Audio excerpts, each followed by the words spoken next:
Welcome to Stay Paid Real Estate Marketing.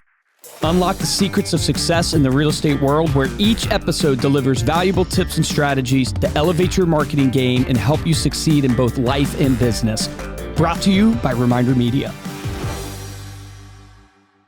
Welcome to another episode of Stay Paid. My name is Joshua Stike. And I'm Luke Akery. And it is now, it's not now 2024. Next week will be 2024. And getting referrals is one of the most powerful ways to grow your business next year. It's like having a built-in marketing team that's already singing your praises. But how do you encourage those happy customers to actually refer their friends and colleagues to you? Well, that's what we're going to talk about today. We're going to go over some of the best ways, really best methodologies, I would say, these five methodologies to focus on when getting referrals in the year 2020. Yes, happy holidays. We hope you have an amazing happy Christmas, an amazing Hanukkah, whatever it is that you celebrate. We hope you have a great one. Here's what I'll tell you about referrals. Yep. This is Dale Carnegie. He said something like 90%, 91% of people, when asked, will give you a referral. But only 11% of salespeople actually ask. Yeah. Now that's a Dale Carnegie stat, and you know Dale, obviously that's an old stat. But if you think it was pervasive as a problem there, you would think we get better over time. We have not gotten better over time. Mm-hmm. Like, we do not ask for referrals because people view asking for referrals as a salesy tactic because they don't know how to do it. And we're going to talk about that a little bit. Well, the first tip we're going to give is you want to make it ridiculously easy. Look, just like you, everybody else is busy and they're in their own heads. They're thinking about their own thing. They're not thinking about what they can do to help your business. You have to make sure you're reminding them, but also making it easy. They're not going to jump through hoops to send a referral your way. So you want to make sure that you have the basics covered. You want to have a dedicated referral page for your website. You want to provide maybe some pre-written copy or notes that the people that are sending you referrals can send to their connections. I like the way we had Barb Betts on the podcast a long time ago. She always said, is there anybody you can connect me with?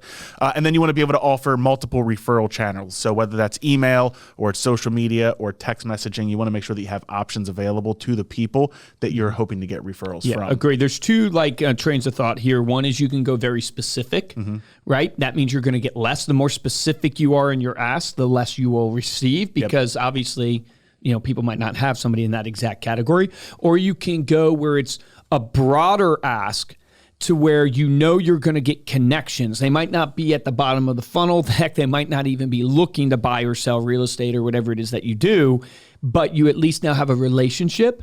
And if your business is built off of relationships, don't underestimate that, because if you know 1,000 people, those 1,000 people, they know 10,000, 20,000 people that they can connect you with. So part of your goal technically should just be to build as many relationships as you can. So don't underestimate, because I hear this on conferences when I go out there, that some people will say, stop getting referrals that aren't specific because they just waste your time. And I totally disagree with that thought process. I think it's build your database to as many relationships as you possibly can so you can nurture them for the rest of time with something that's cost effective. And if you build more relationships, you serve more people, you provide more value, you will be blown away how the referrals end up actually coming in, because it's a numbers game. Sales is a numbers game. Building anything is a numbers game. And so if you just build as many relationships as possible, you'll get more and more referrals. So what does that look like in practicality if you are asking for the referral? And you can go back a couple episodes ago, we even gave kind of a pitch of how you can use something like our magazine to kind of call and follow up with clients and then transition that into the referral, which is basically, look, I have a lofty goal for my business. I'm looking to help this many families this year. To be honest with you, Luke, if I could work with everybody like you, it would make my business go great because, I loved working with you. Is there anybody else that you can connect me with? If they say yes and they have some ideas of names, obviously collect those names, collect those email addresses or those numbers, but just shoot them a quick text. Great. How would you like me to connect? Or how would you like to connect us? Over text, over email, over social media? Shoot them some pre-written copy so they can just easily blast that back out. We offer this to our clients, so you can actually go into your interface. There's pre-written email text. There's pre-written text message text in there as well that just sends a message to the person, and it copies us on it, just letting them know, hey, here's a great marketing tool that I'm using in my business. Just wanted to make sure that you saw it, and here's a special offer that goes with it. And which goes into our next one, but go ahead. Oh, go ahead. No, I was just going to say the next step is to make sure you're offering an irresistible incentive along with your referral. And this plays well into that thought as well, is the best way to get people to do something is to model the behavior for them. Mm-hmm. And so some of the best people that grow their business by referrals, right? I think of my insurance agent, Keith Wilson, right? Or Matt, or financial advisor stuff, is they are constantly referring people to me. Mm-hmm. Yeah. And so if you think about your clients, right? So if you're a real estate agent right now, your clients will need a plumber. Your clients will need a electrician. They will need a contractor. They might need a great financial advisor. They might need a great accountant. If you are a referrer where you refer people to them, reciprocity. Yeah, they will naturally do it back to you. So that's another strategy that a lot of people miss out on, is that when you introduce yourself to other people, don't miss out on the opportunity that you can actually refer them. Yeah. You know, you can refer them to professionals. You can refer them to things that will make their life easier. You can even refer them to different things that they like to do in that town. Like it can be that basic. That's great to do.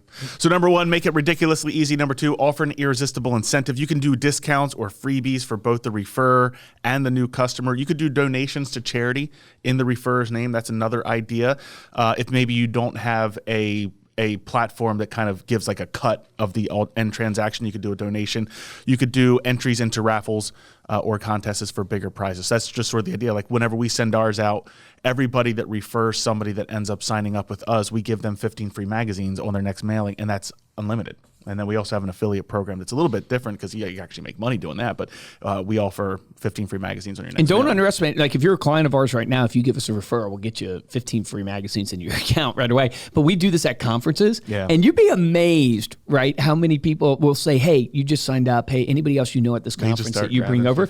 Dude, they literally become advocates for you. And they bring people over, and then you make it fun. You show the excitement and the appreciation, because it's a true excitement and appreciation when they bring somebody over, and they do it again and again and again. Yeah. Tip number 3 is go beyond the transaction. So Luke mentioned this a little bit earlier about relationships, but building relationships is obviously the key to getting referrals. People are more likely to refer their friends to someone that they trust and like. So you want to make sure you're getting to know your customers on a personal level, continuing the support after the transaction. So offering ongoing support. You even mentioned, referring them to people that actually will help them maybe make that next home upgrade or do something in their home. If we're looking at real estate, there's obviously other examples there with different industries. And then make sure that you're staying connected with them, giving them a birthday card, right? Celebrating events in their life as well. If something's going on, there's a life event happening, make sure you're connecting with them at those life events also, just to continue to build that relationship. Yeah, they got to get to know you personally, and here's why. Because it's like, if you look at the scale of what causes people not to refer. Yeah. One is they just don't know you need referrals. That's the main one, right? So you got to ask because they don't know. But number 2 is referring someone else to you means I'm putting so much trust that you're not going to do something awkward, weird, bad service, because I'm putting my credibility now on the line. It's one thing for me to use you, because if you do something to me, it's just against me. Yep. It's another for me to refer a friend to you. And now if you do something bad and awkward and weird and bad service to that person, it's a representation of me. Mm-hmm. So why do you want to get to know your clients personally? Because if you can get to that personal camaraderie, that personal relationship, the degree of trust goes up tremendously. Mm-hmm. Because I would argue that service is number 1, but very close right behind service is personality.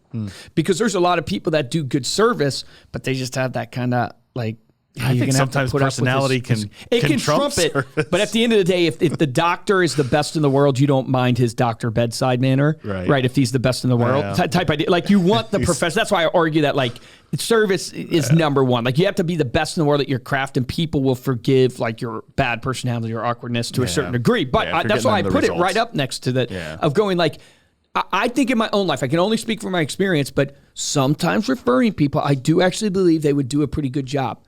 But they're just I can't trust that they're going to not to present well, to handle the situation well. They're not going to come across the wrong way, or maybe be too aggressive, or maybe be too awkward. And then it's just like, yeah, I know he's awkward, but he does good service. And it's like, I don't want to be in the middle of that. And I don't want to put myself out there like that. No, I do, because I'm a business person. I know what it means to get a referral. But most people will not cross that bridge. So you got to get to know people, and that's why, psychologically. 100%. Number 4 is make sure you are leveraging the power of social proof. People are more likely to trust their friends' recommendations than a random ad. So you want to showcase your social proof by displaying customer testimonials on your website and in your marketing materials, sharing your positive reviews that you receive from past clients clients on social media, and then make sure you're actually being proactive, not only in getting those referrals, but getting people to leave reviews on places like Google. If you're in real estate, maybe on Zillow. If you're another small business, maybe on Yelp, on Facebook. Make sure you're actually encouraging that and making that easy too as well. So if you have part of your email, your email newsletter or something like that, include a link. You can get a link on Google. Like if you go into your Google business page and go get more reviews, it'll give you a link that links directly to the review for your clients to be able to do that. Yeah, making it easy to get reviews is critical. I would also tell you that the volume of reviews you have is way more important than even the quality of reviews.